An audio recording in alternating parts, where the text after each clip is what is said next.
Perkenalkan, nama saya Muhammad Fihir dengan NIM 2021 A1C144, jurusan PPKN Prodi Fakultas Kejuruan Ilmu Pendidikan Universitas Muhammadiyah.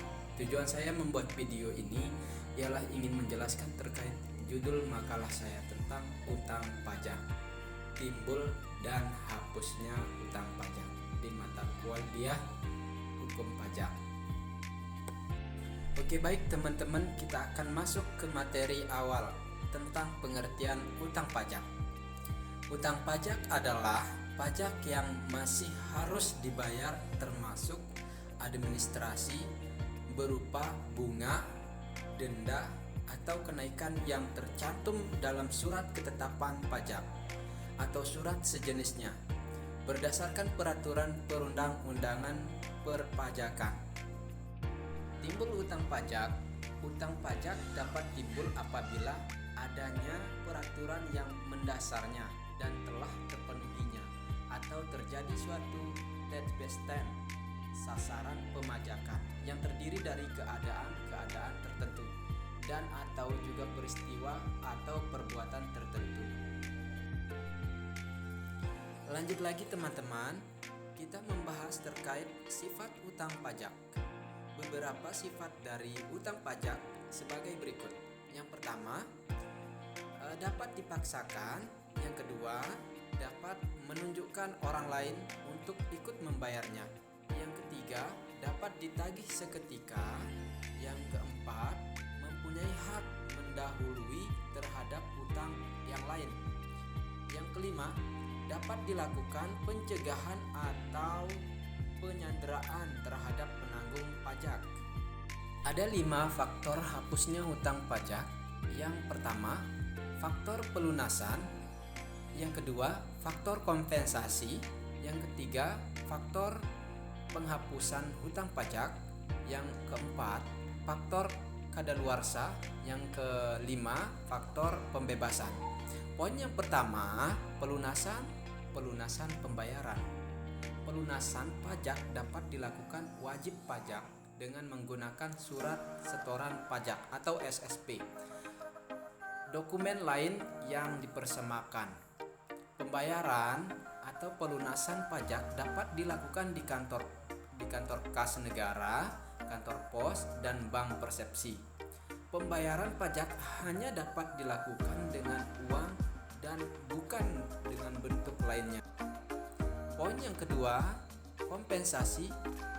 Kompensasi dapat dilakukan antara jenis pajak yang berbeda dalam tahun pajak yang sama, misalnya antara kelebihan pembayaran PPh dengan kekurangan pembayaran PPN, ataupun antara jenis pajak yang sama dalam tahun yang berbeda, misalnya kelebihan pembayaran PPh tahun lalu dengan kekurangan pembayaran PPh pajak penghasilan. Faktor-faktor apa saja yang dapat menyebabkan wajib pajak dapat melakukan kompensasi utang pajak? Kompensasi dapat dilakukan jika wajib pajak memiliki kelebihan dalam membayar pajak, sehingga dapat digunakan untuk membayar utang pajak. Kelebihan membayar pajak sendiri dapat terjadi karena berbagai hal, seperti perubahan undang-undang pajak, kekeliruan pajak, adanya pemberian pengurangan, dan sebagainya.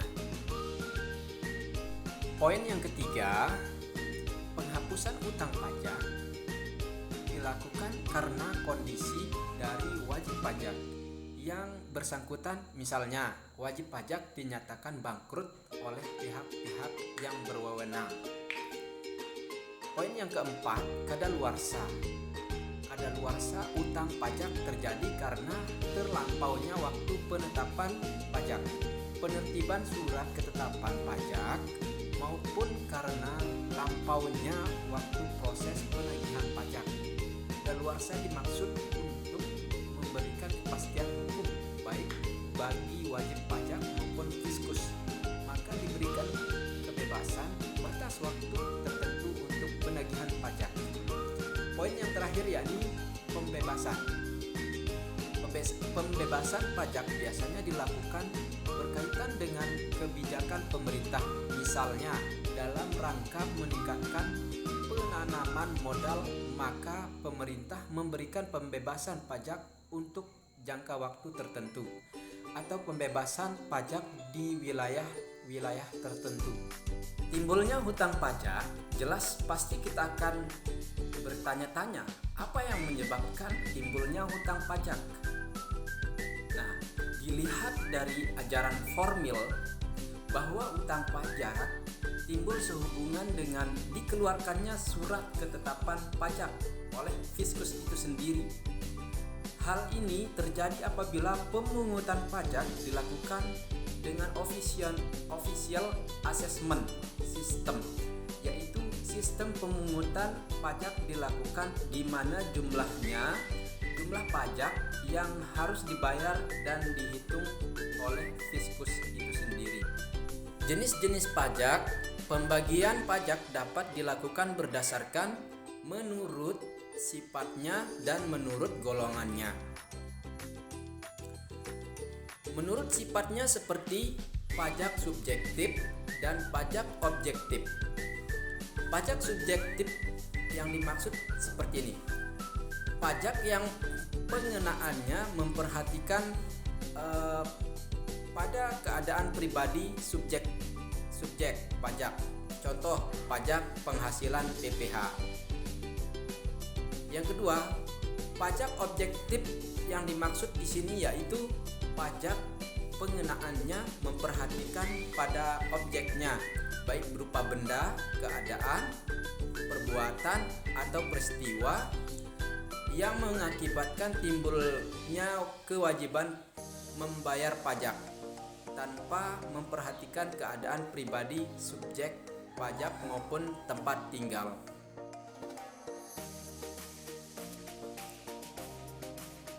Menurut golongannya, yang pertama, pajak langsung, yaitu pajak yang harus dipikul sendiri oleh wajib pajak dan tidak dapat dibebankan atau dilimpahkan kepada orang lain.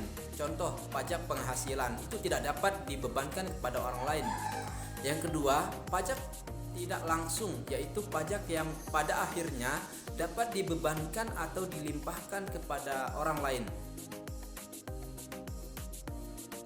Lanjut lagi teman-teman, saya akan memberikan penjelasan terkait implementasi kasus atau permasalahan tentang tema dari makalah yang saya paparkan sebelumnya. Kemudian saya akan menganalisis terkait kasus yang saya akan jelaskan nanti. Baik teman-teman, saya mengutip dari Jakarta CNBC Indonesia. Direktorat Jenderal Pajak mengungkap telah melakukan tindakan penyanderaan terhadap seorang direktur perusahaan karena memiliki tunggakan pajak sebesar 6 miliar rupiah. Penyanderaan dilakukan oleh kantor wilayah Direktorat Jenderal Pajak Jakarta Barat, Kanwil DJP Jakarta Barat, dan Kantor Pelayanan Pajak KPP Pratama Jakarta Kembangan. Adapun sosok yang disandera oleh Kanwil DJP Jakarta Barat dan KPP Pratama Jakarta Kembangan, yakni LSM alias JL, pelaku Direktur PT KSA.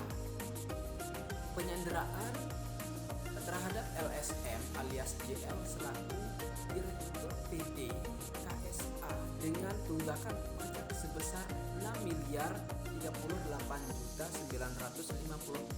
Keterangan tertulis DJP Kamis 16/2/2023. Adapun kegiatan penyanderaan dilakukan oleh Jurusita Pajak Negara KPP Pratama Kembangan setelah berkoordinasi dengan Kepolisian Daerah Metropolitan Jakarta Raya, Polda Metro Jaya, dan Kantor Wilayah Kementerian Hukum dan HAM Jakarta. Kepala KPP Jakarta Kembangan Taufik menjelaskan LSM dijemput di kediamannya di Pondok Aren, Tangerang Selatan.